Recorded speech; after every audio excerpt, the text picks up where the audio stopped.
Welcome to Battle Chess, the first fully animated computer chess game. This is the tutorial, and I am the king. The land you see around me is my kingdom and my battlefield. Two opposing forces meet on this battleground, but only one can be the winner. Only one can be the true king. In early Indian warfare, battles were decided by the death or capture of the king, and this principle was transferred to the chessboard when the game was invented in the early 7th century. As king, I am the most important of all chessmen. In fact, I am the only indispensable man in the game of chess. But it's not easy being king. In times of war, I have to manage the defense of my realm without playing too active a role that would expose me to danger. My safety is of the utmost importance. Without me, my kingdom is nothing, and all my subjects would be out of a job. In the beginning of the game, I usually play a defensive role. But in the end game, I am more likely to use my considerable striking power to defend my realm when necessary. Except when I'm castling, which the rook will explain later. I can only move one square at a time in one direction. In medieval times, it was said that the king's move and power of capture are in all directions, because the king's will is law. However, a king doesn't get to be my age by doing stupid things. So I never move directly into a clear line of attack from an enemy piece. Such a movement would put me in check, which is an immediate and direct threat to my existence.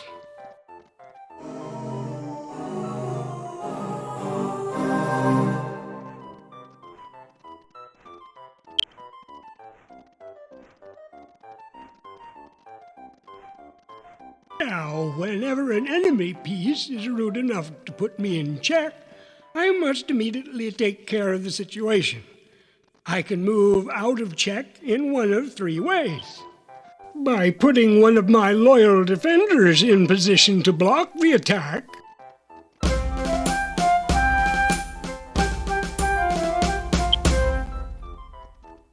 by moving to a safe square,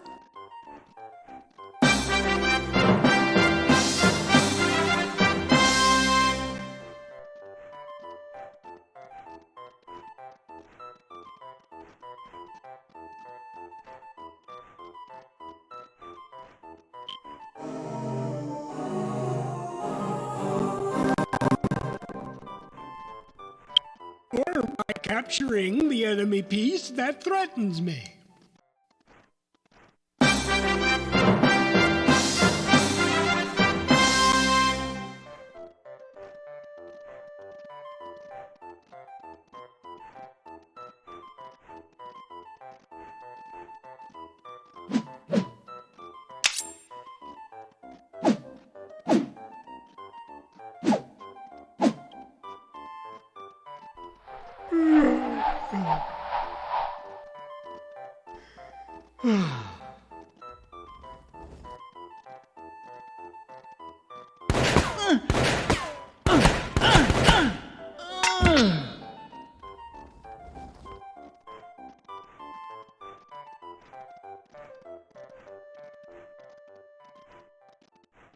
At the end of most chess games, a situation occurs which is known as checkmate.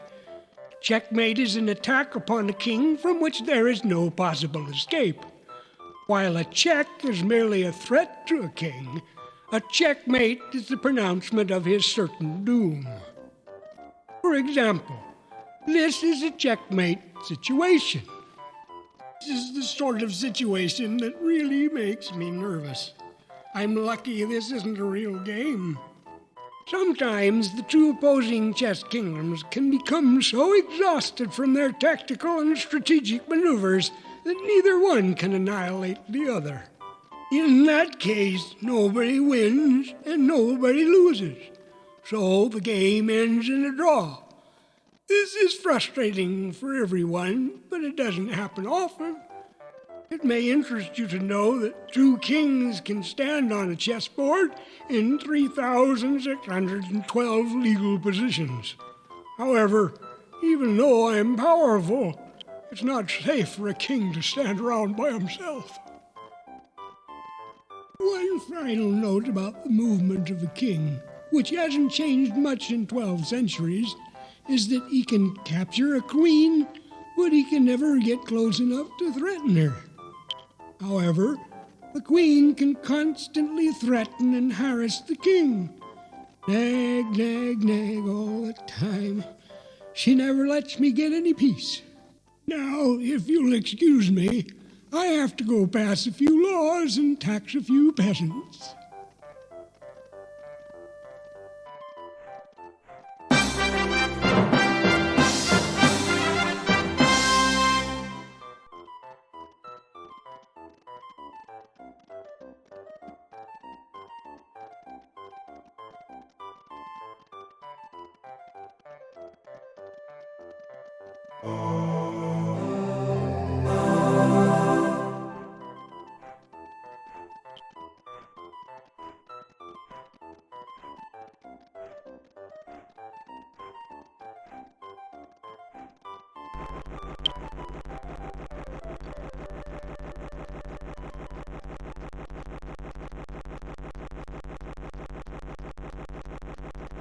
To introduce myself, I am His Excellency, the Bishop.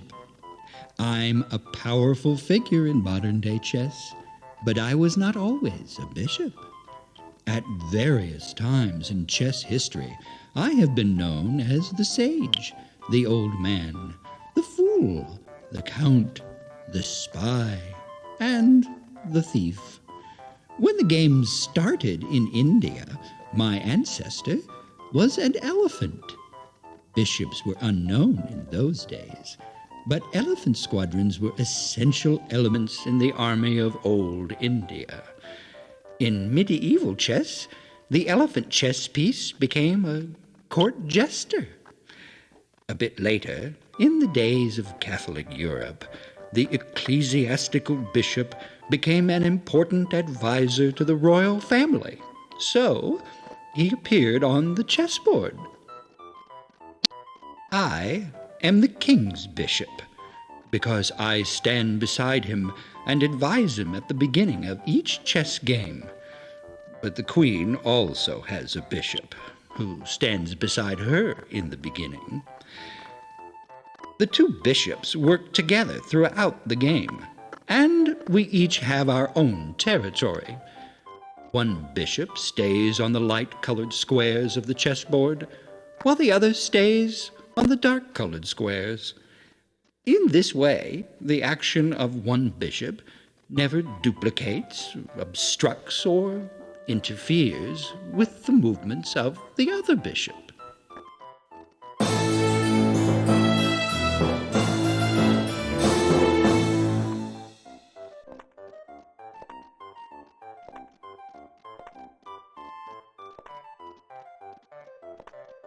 Since bishops have a higher power on their side, they can move diagonally in any direction over as many empty squares as desired.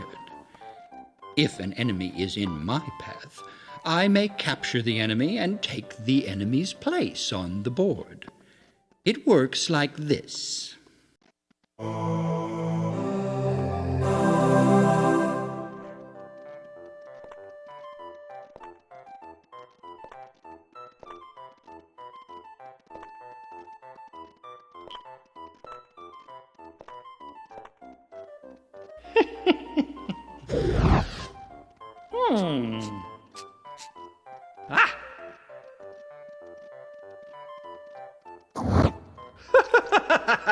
Ah!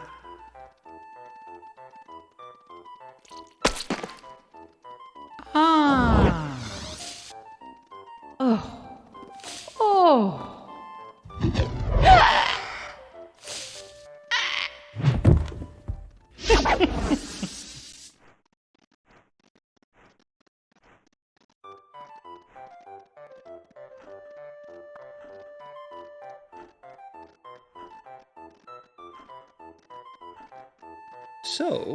We bishops have the advantage of controlling all the unoccupied squares in our immediate diagonal paths across the board. However, the disadvantage of a bishop is his inability to control the squares of an opposite color. This weakness becomes apparent when one of the two bishops has been captured, but we try not to let that happen. Excuse me, but I seem to have a lot of visitors today. Perhaps this lowly pawn wishes to surrender himself to me. Surrender my eye?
I am the rook. My name comes from a Western Arabic word that means chariot. The chariot was one of the 4 divisions of the Indian army. The others were the infantry, the cavalry, and the elephants. I have also been called the castle, the tower, the rector, the marquis, and the boat. But if you call me anything else but a rook, I'll smash you. I am second only to the queen in terms of my power of movement. I move parallel to the sides of the chessboard, across any number of unoccupied squares in any file or rank. I can move forward, backward, or sideways, but not diagonally. If an enemy is in my path, I can smash him and take his place. At the beginning of a game, I can't do much because everyone is in my way. I hate that. I want to smash things. I'm best at controlling long, open lines of squares. I am most powerful when I work as a team with my brother Rook, who starts the game at the opposite end of the board from me. If I start on the queen's side, I am the queen's rook. Then my brother would be the king's rook. Now pay attention, because I'm going to demonstrate castling, and I'm only going to go through it once. If you don't understand, I'll smash you. The ancient Italians viewed the rook as a fortress into which the king could flee for safety when he was threatened. This point of view evolved into the modern system of castling, which can only occur once per player per game. It's the only time a player can move 2 pieces during a single turn, and the only time a king can move more than 1 square per turn. This is a castling maneuver.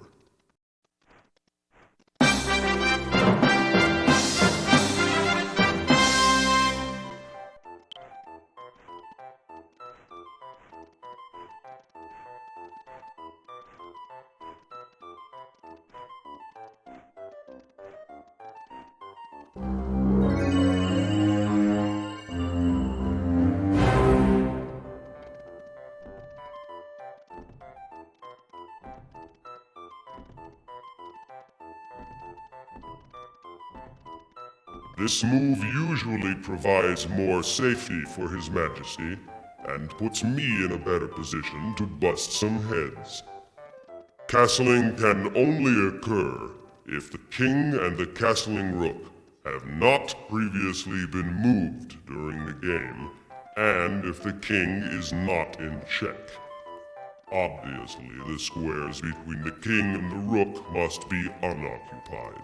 In this situation, castling could not occur, because the king would have to move through check to reach his destination.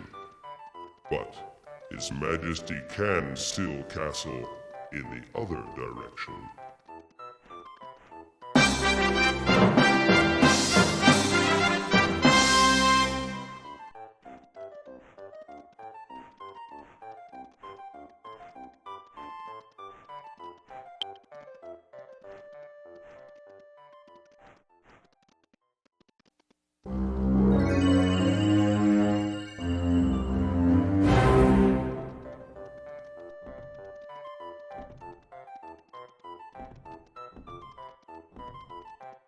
Castling occurs in about 95% of all chess games, and in 90% of these games, the players castle with the king's rook because there are fewer pieces to move out of the way.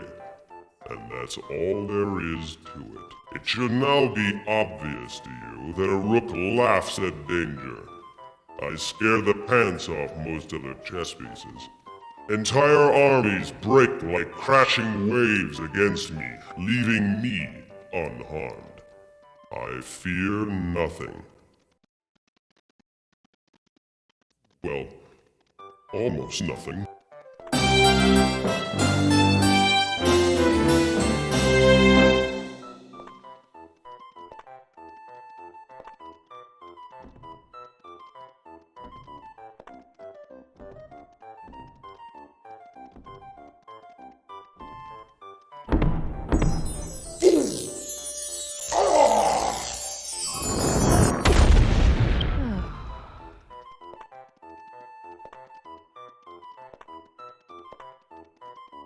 Did you see that? I broke a fingernail!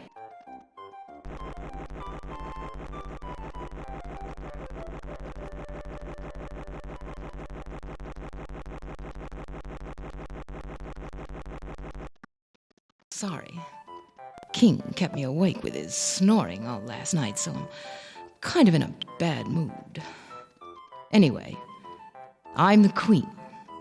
I'm the real power behind the throne and in front of the throne in this game. I don't just stare at myself in the mirror all day like those wimpy queens you read about in fairy tales. I'm a warrior queen.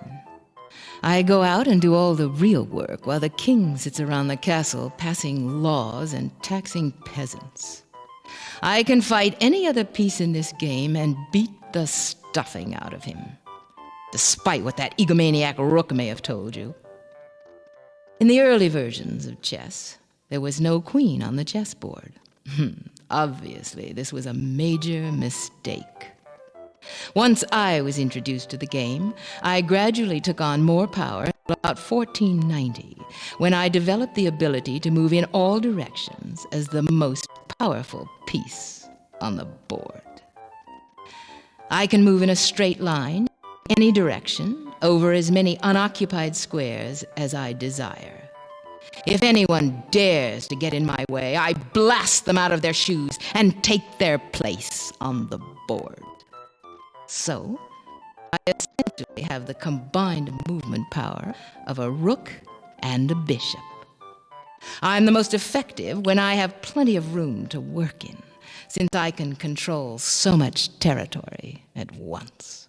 Now, you might think it would be a good idea to get me out on the board early in the game and use me for almost everything. But it's not a good idea to rely too heavily on any one piece, since combinations of pieces are required for a good game. Besides, I'm also a big target when I'm out walking around alone without any protection. And you don't want to lose me if you can avoid it. One other thing I'll tell you about before I go is pawn promotion, which is sometimes known as queening. If you manage to get one or more of your pawns all the way across the board to the 8th rank, that pawn is transformed into a more powerful piece, which is usually a queen. If you get 8 pawns across the board, you could have 8 new queens plus your original queen, although that would be pretty unusual. The original idea was that the infantry private who survived all the hazards of the battlefield had earned a promotion to an officer's rank. Of course, becoming a queen also means a sex change for the unsuspecting pawn, which may come as something of a surprise. And if I'm still on the board, the king would then have 2 or more queens, which is fine for the king. But it really ticks me off! Now, my headache is killing me, so I'm leaving.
That's better. I am the knight, and I have a question for you. Have you ever heard of hippophobia? It sounds like a fear of hippos, doesn't it? Actually, it's applied to chess players who fear the presence of enemy knights on the chessboard. These players take great risks for the sole purpose of getting those enemy knights off the board. Hippos comes from the Greek word meaning horse. In many countries, the knight is still known as the horse, and many chess sets represent the knight with a piece shaped like a horse. My unusual L-shaped movement is intended to symbolize the action of mounted troops on the battlefield. I attack the enemy as they pass, rather than in front, and leap over obstacles in a bound, unable to stop in mid-leap. From my starting position, I move 2 squares along the same rank or file, and then 1 square to the right or left. I can make this move regardless of any pieces that may be in my way, friendly or hostile, as long as my destination is not occupied by a friendly piece. Enemy pieces are taken like this.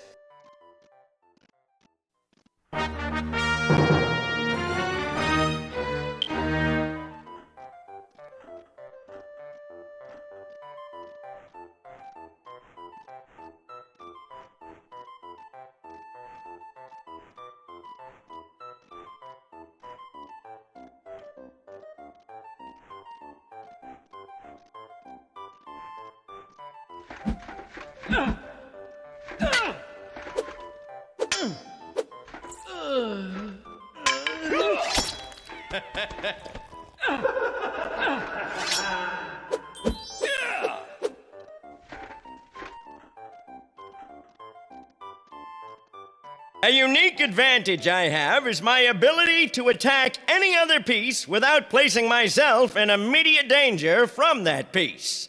Once I make an attack, no one can stand in my way. No other chess piece can say that. I'm also the only chess piece that can move before any of the pawns have moved at the opening of the game. I leap over them like they aren't even there. You'll find that I am most valuable in cramped positions, and when there are a lot of other pieces on the board. I'm not one of those wimpy pieces like the bishop who prefer to work at long range. I like to get in close, where I can see and smell my enemy, and make him nervous with my presence. At various times, I have been referred to as the clown of the chessboard, the terror of the chessboard, the jumper, the boogaboo of the beginner, and the practical joker. Now, I believe this lowly pawn would like to say a few words.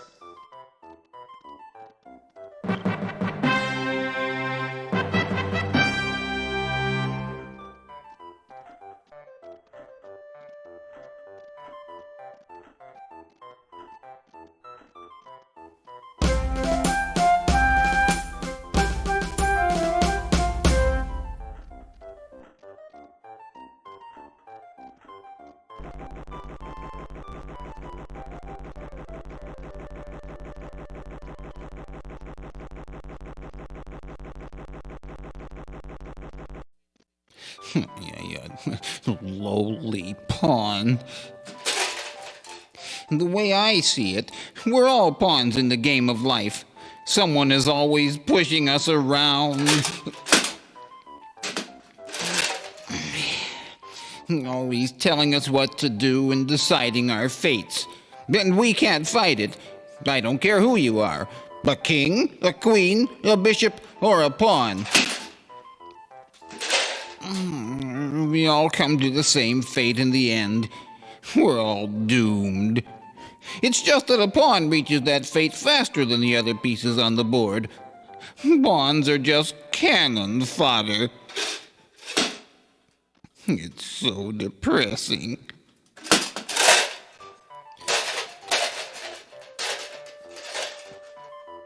Consider this. These are the functions of the 8 pawns. To shield the king by controlling the 3rd and 4th ranks with our bodies. To defend and be the first to be sacrificed. To engage the enemy in combat. To prepare the way for more important chess pieces. And, if we're really lucky, to struggle forward to the 8th rank for a battlefield promotion.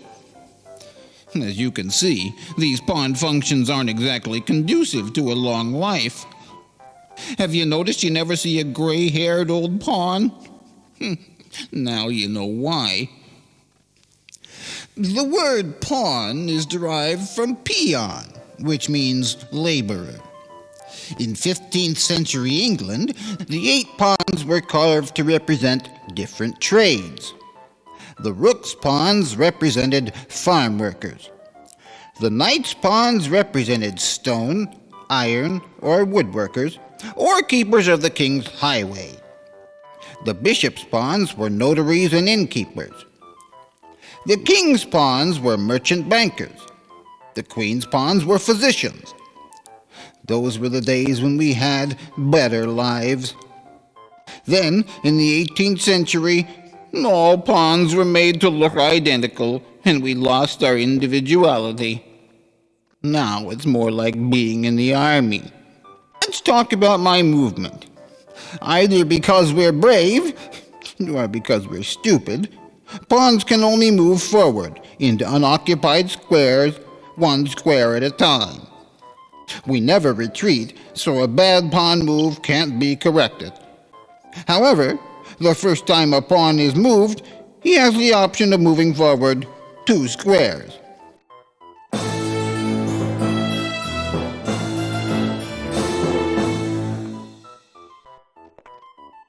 When I take an enemy piece, they have to be waiting for me in one of the 2 squares diagonally ahead of me.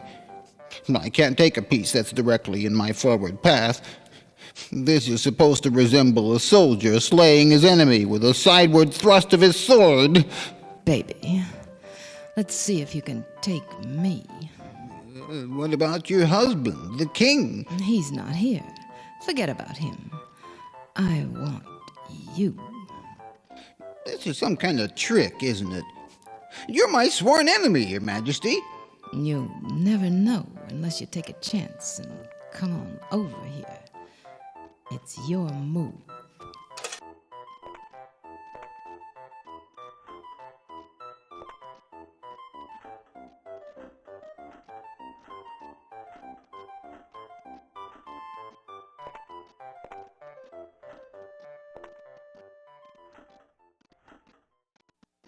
Woo!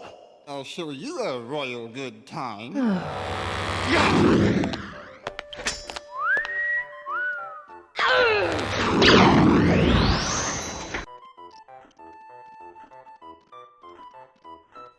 I knew it was a trick. Anyway, the pawn's motto is, united we stand, divided we fall. Pretty clever, huh? I just made it up. But the biggest pawn weakness shows up when a pawn gets isolated from its fellow pawns. Isolated pawns are easy prey for enemy attacks. However, you'll notice that more powerful pieces usually retreat when faced with a pawn attack. A queen is as strong as 8 pawns, but she will normally retreat when attacked by 1. One more thing I should tell you about is how I take an enemy piece en passant, which is a French term that means in passing. When I'm in a square at the 5th rank, like I am now, and an enemy pawn decides to move forward 2 squares on his first move, I can capture him en passant, like this.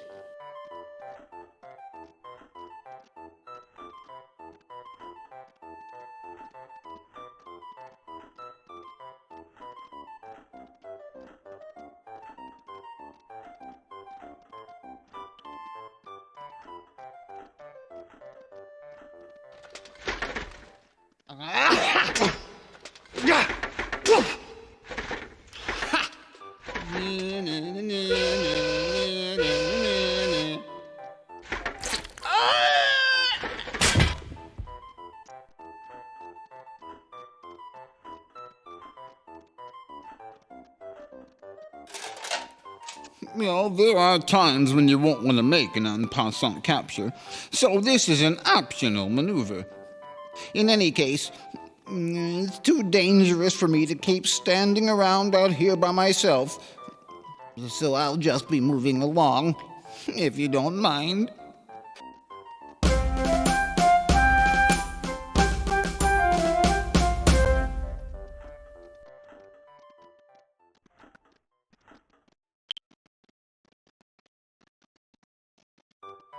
There's a lot more you need to learn about chess than we can possibly tell you about here, but you should know enough now to get started. And what's my advice? Avoid losing, and that way you'll always win.